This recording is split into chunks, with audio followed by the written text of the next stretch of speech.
됩니다. 드디어 카를로스 곤 회장의 일본 탈출 드라마가 다큐멘터리로 제작되고 있습니다. 6부작으로 제작되는 곤의 일본 대탈출 다큐멘터리는 가장 최적의 제작팀이 구성되었습니다. 이제 정말 일본 발등에 불이 떨어졌습니다. 일본의 추악한 사법 실태와 일본 정부와 닛산의 셋업 범죄까지 낱낱이 폭로될 것이기 때문입니다. 곤 회장을 빨리 체포해서 최악의 범죄자로 낙인 찍은 재판 작업을 시작해야 하는데 곤 회장은 여전히 인터뷰를 하고 있고 급기야 영화와 다큐멘터리 제작까지 들어갔기 때문입니다. 일본은 화풀이를 지금 그렉 켈리 사장에게 하고 있습니다. 디스크로 곧 수술해야 하는 사람을 속여서 닛산 전용기로 데리고 와서 체포한 그렉 켈리입니다. 9월 중순부터 재판이 계속 열리고 있는데 혼자서 거짓들과 싸우고 있습니다. 곤 회장의 다큐멘터리 소식과 그렉 켈리의 재판 소식을 전해드립니다. 프랑스와 사우디아라비아의 영상 제작 회사들이 합작을 했습니다. 곤 회장과 독점 계약을 한 사우디아라비아의 MBC 스튜디오 그룹은 프랑스의 유명 프로듀서인 노라 멜리가 설립한 알레프1과 합작 제작하기로 했다고 밝혔습니다. 중동방송센터는 사우디아라비아의 사업가 왈리드 이브라힘이 1991년에 런던에서 설립한 방송국입니다. 2002년 본사를 아랍에미리트 두바이로 이전했으며 아랍권에서 처음으로 무료 위성 방송을 시작했습니다. MBC 그룹은 베이루트에 이미 스튜디오를 가지고 있습니다. 지난 9월부터 레바논 베이루트에 있는 곤 회장의 자택에서 촬영을 시작했습니다. 올해 연말까지 일본에서도 촬영을 진행하면서 전체 탈출 루트를 재현할 것으로 알려졌습니다. MBC 그룹의 CEO 마크 할로이는 세계 최고 CEO 중 한 명이 감옥에서 억울하게 갇히게 되고 더 놀라운 방법으로 탈출했다는 사실은 정말 특별한 드라마이다 라고 밝혔습니다. 곤 회장에게 많은 사람들이 영화화를 제안했지만 MBC가 독점적 권리를 획득할 수가 있었다. 특히 곤 회장의 다큐를 제작할 때 일본, 프랑스 및 미국의 다른 사람들에게 인정받는 인터뷰를 할 수 있도록 허락을 받았다 라고 말을 했습니다. 지난 9월부터 영국 감독 닉 그린과 프랑스 영화 감독인 샬롯 브랜드 스트롬이 총감독을 맡아서 진행이 되고 있다는 것입니다. 닉 그린은 시리아의 아사드 왕조의 이야기를 파헤친 3부작 다큐멘터리 위험한 왕조 아사드로 유명세를 떨친 감독입니다. 아사드 왕조의 전쟁 범죄와 정권 유지, 그리고 가족들 간의 암투를 실감나게 그렸다고 평가받고 있습니다. 곤 회장의 다큐멘터리를 제작하기에 아주 적합한 경험이 있는 맞춤 감독입니다. 작가 겸 총괄 큐레이터로 6부작으로 제작될 다큐멘터리 미니 시리즈는 미국 시나리오 작가이자 프로듀서인 마크 고프먼이 영입이 되었습니다.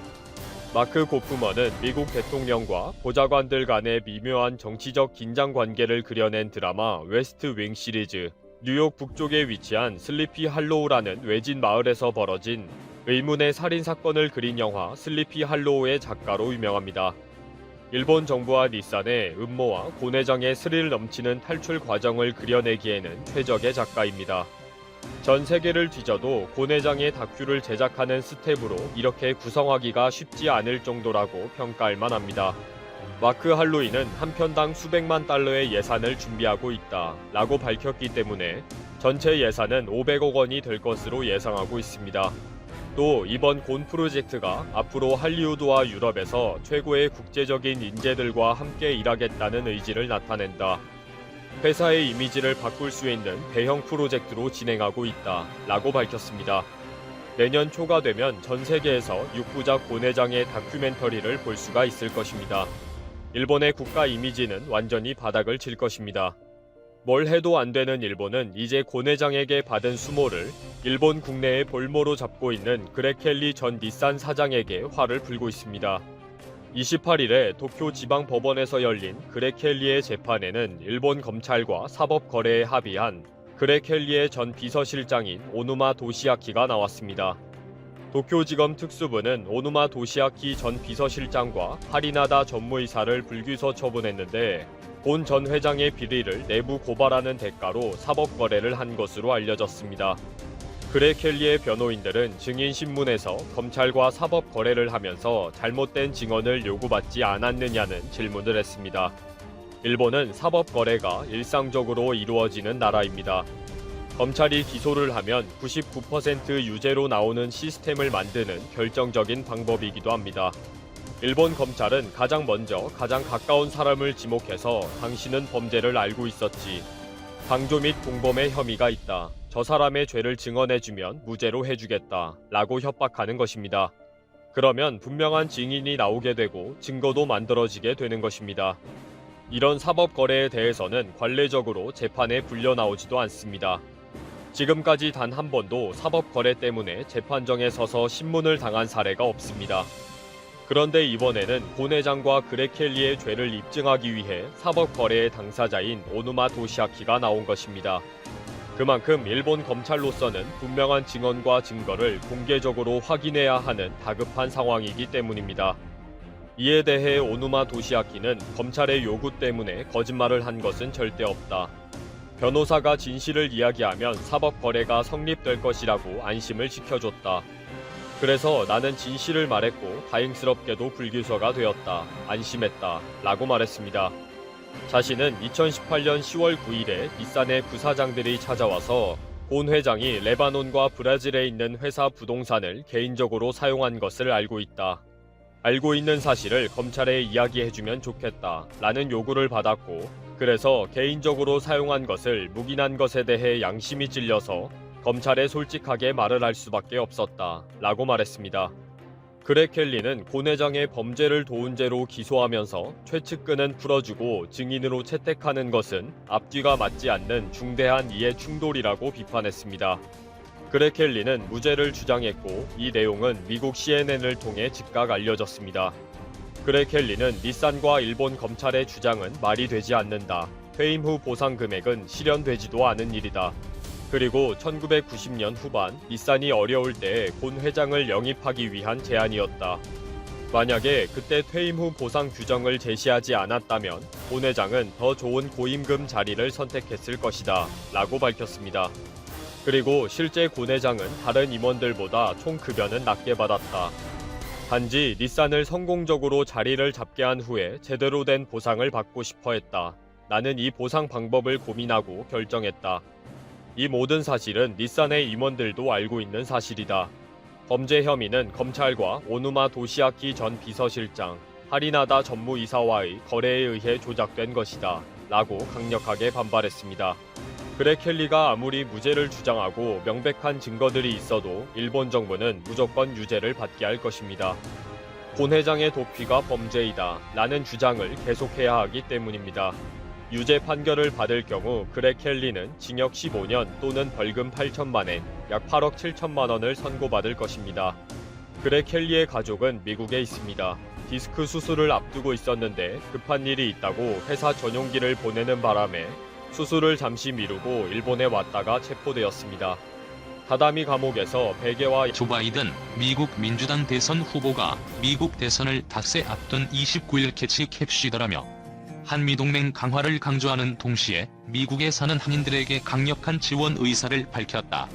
미국 발음으로 같이 갑시다라고 적은 것은 한국에 대한 친근감의 표시이기도 하지만 동맹에 대한 강한 의지가 담긴 것으로 해석된다.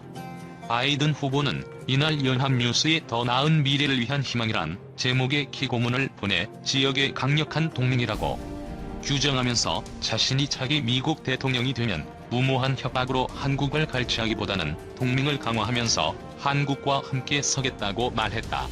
바이든 후보는 북한 비핵화와 통일 한국을 향한 입장을 재확인하면서 수십 년간 북한에 사랑하는 이들과 이별한 한국계 미국인을 재배시키려 계속 노력하겠다고 밝혔다. 특히 미국이 세계 최강국이 되는 과정에서 한국계 미국인이 얼마나 기여했는지를 여러 번 언급하면서 아메리칸 드림을 지켜나가겠다고 약속했다. 바이든 후보는 1903년 1월 13일 하와이의 저리민자부터 지금 우리를 앞으로 이끄는 떠오르는 기업인 사업가까지 한 세기 이상 한국계 미국인은 미국을 강하게 만들었다며 200만 명의 한국계 미국인이 이룬 수많은 기여에 감사드린다고 강조했다. 바이든 후보는 상원의원 시절이던 2002년 한인 이민 100년을 기념하는 결의안 통과에 관여한 사실을 거론하며 결의안은 미국이 전 세계에 자유와 희망의 횃불로 서도록 도운 한국계 미국인 공동체의 용기, 희생, 성공을 인정하는 것이었다고 회고했다. 그러면서 대통령으로서 나는 모두를 위한 아메리칸 드림을 계속 수호할 것이고 따라서 모든 한국계 미국인 가족이 번영과 더 나은 미래에 있어 똑같이 공정한 기회를 얻게 될 것이라고 덧붙였다. 바이든 후보는 신종 코로나 바이러스 감염증으로 미국 내 소상공업 20%가 문을 닫았다며 그중 다수가 한국계 미국인 기업이라고 지적한 뒤 트럼프의 실패한 리더십은 우리 경제를 망쳤고 많은 한국계 미국인의 희망을 산산조각 냈다고 비판했다. 또한 한국계 미국인 기업인을 방해하는 언어 장벽 완화에도 힘쓰겠다고 말했다. 그러면서 망가진 이민 시스템을 고칠 것이고 등록되지 않은 한국인의 시민권을 위한 로드맵을 제공할 것이라며 수만 명의 한국인 입양아를 미국인으로 인정하는 데 노력하겠다고 약속했다. 바이든 군대 철수 협박으로 한국 갈취 안해 동맹 강화할 것. 조 바이든 미국 민주당 대선 후보는 29일 도널드 트럼프 대통령을 정면으로 겨냥해 주한 미군 철수로 협박하며 한국을 갈취하는 식의 행위는 하지 않겠다고 공언했다. 또 한미동맹이 피로 맺어졌다고 중요성을 부각하면서 대통령 당선 시원 측에 입각한 외교와 북한 비핵화를 향한 노력을 계속하겠다는 뜻을 분명히 했다. 바이든 후보는 이날 연합뉴스에 보낸 우리의 더 나은 미래를 위한 희망이라는 제목의 기고문에서 이같이 밝혔다. 각종 여론조사에서 트럼프 대통령을 앞서는 바이든이 대선 후보로서 국내 언론에 기고문을 보내 한국 국민과 한국계 미국인에 대한 자신의 각별한 마음과 정책 구상을 밝힌 것은 이번이 처음이다. 바이든 후보는 기고문에서 말은 중요하다. 그리고 대통령의 말은 훨씬 더 중요하다고 한 뒤 대통령으로서 나는 우리의 군대를 철수하겠다는 무모한 협박으로 한국을 갈취하기보다는 동아시아와 그 이상의 지역에서 평화를 지키기 위해 우리의 동맹을 강화하면서 한국과 함께 설 것이라고 말했다. 트럼프 대통령이 종종 한국이 안보 무임승차를 한다고 비판하며 한미 방위비 분담금 대폭 증액을 압박하고 주한 미군 철수까지 주장한 것으로 알려진 데 대해 갈취라는 표현까지 써서 강한 반대 입장을 분명히 한 것으로 해석된다. 바이든 후보가 당선되면 교착 상태인 방위비 협상에 숨통이 뜰 것을 예고한 대목으로 보인다. 트럼프 행정부는 방위비 분담금을 현행보다 5배 인상하라는 무리한 요구를 했다가 증액폭을 50%로 낮추긴 했지만 13% 인상안을 제시한 한국과 여전히 격차가 큰 상태다. 바이든 후보는 또 나는 원칙에 입각한 외교에 관여하고 비핵화한 북한과 통일된 한반도를 향해 계속 나아갈 것이라고 밝혔다.